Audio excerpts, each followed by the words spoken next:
Pag pupunta ka ng Hong Kong, wag na wag mong kaligtaan tong Ngongping 360, tong cable car.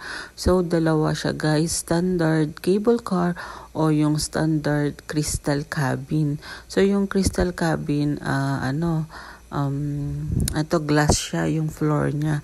So sobrang ganda nga naman ng crystal cabin. So mas mahal nga lang siya 2,200 ang crystal cabin. Tapos itong standard cabin lang siya 1,699. So 500 rin ang difference. So dito ka lang pipila sa Citygate guys.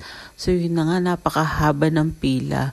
So dalawa ang pila dyan. Yung pila na binili sa Klook, mas mahaba yung pila sa binili sa Klook kung sa walk-in. So nag-walk-in lang kami guys kasi hindi na ako nag-avail ng ticket sa Klook kasi nga hindi ko alam kung kasi kakagaling lang namin ng airport guys. Kakarating lang namin galing Pinas. So diretso na kami dito sa Ngongping. Kasi magkalapit lang yung airport ng Hong Kong at saka dito sa Ngongping. So, isang bus station lang. So, dyan na kami bumaba guys. Yun nga, alam nyo ba, pag nag-standard cabin kayo, ang bilis lang ng pila. So, mga 15 minutes lang kaming pumila. Pagkatapos namin magbayad, mabilis lang. Hindi katulad ng crystal cabin. Pag nag-avail ka ng crystal cabin, ng haba-haba ng pila as in. So, yan, mas choice na lang namin yung standard cabin. Parehas din lang naman. Makikita mo rin yung buong buong paligid. O, diba? Para ka na naka-crystal cabin dyan lang sa may bintana na yun. Kitang-kita mo na. Ang laki pa nang na-save namin, 500. So, yung 500 na yun, guys, pangkain na lang namin. So, nasa sa inyo naman yun, guys, kung ano yung better. Syempre, maganda nga naman ang crystal cabin. Pero ito na talagang pinili namin. Isa na rin kasi diba ang haba ng pila. Nakita nyo naman ang haba ng pila kanina. So kami 15 minutes lang pagkatapos ng bayad, nandiyan na kami, naka-rides na kami. Ang haba nga pala nito guys, as in parang 2 bundok ba yun hanggang makarating kami ng Big Buddha. Ganda. So pangalawang punta ko na nga ito sa Hong Kong. Last time na pumunta ako nung March, wala ito. Ang ibig kong sabihin, hindi siya nag-ooperate kasi maintenance ng Ngongping 360. Kaya ngayong pangalawang punta ko, talagang pinuntahan ko talaga ton Ngongping 360. Hindi pwede ito mawala sa itinerary, diba?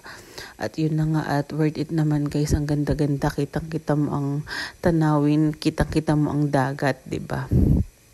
Tapos yung next level naman dyan, makikita natin ang Big Buddha.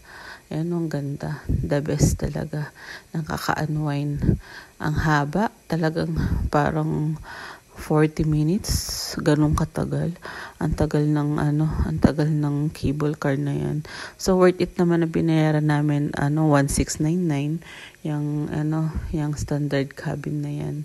So, kung ako sa inyo guys, mas magandang mag-walk-in na lang kayo. Kasi, minsan na, nakakancel yung kahit mahaba na ang pila, nakakancel kung may bagyo o may nagfa-fog, so kinakancel naman nila. So, mas magandang pipila na lang kayo dyan.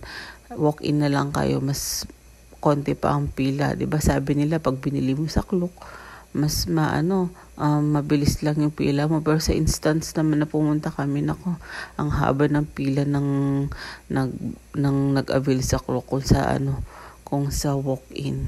Kaya ayun, sunwerte kami at kinuha na rin namin standard kasi kung kinuha namin yung crystal cabin, ako po, ewan ko lang kung anong oras kami matatapos. Ewan ko ba, pagkatapos ito, pagod na pagod ako pagdating namin ng hotel. As in, bagsak na bagsak ako talaga. Yung mga galing pala sa airport, so meron palang may luggage diyan, baggage counter.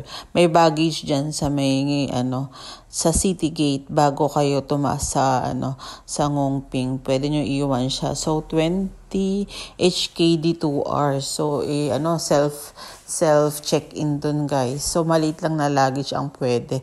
So isa lang ang ginamit namin na ng paglagayan ng yung cabinet, isang cabinet lang siya, nagkasya ang aming aming luggage na tatlo ang luggage namin, tag-isa kami luggage, yung maliit lang guys, so hindi siya pwede sa check-in, yung pang check-in na malalaki, hindi kaya, pang lang to guys, pang hand carry na luggage, yung kasya dun sa malapit sa Ngongping, para hindi mo na dadalhin yung luggage mo dito sa Ngongping 360. Pero pag konting bag, kaya naman isakay dito sa may cable car. Ang ganda guys talaga ng cable car, palong-palo, diba? Hindi na ako nagsawa sa cable car. Nag-cable car ako di sa yun, nakikita mo na ba yung Big Buddha? So doon pa tayo, diba, ang layo. Kaya talaga enjoy na enjoy mo.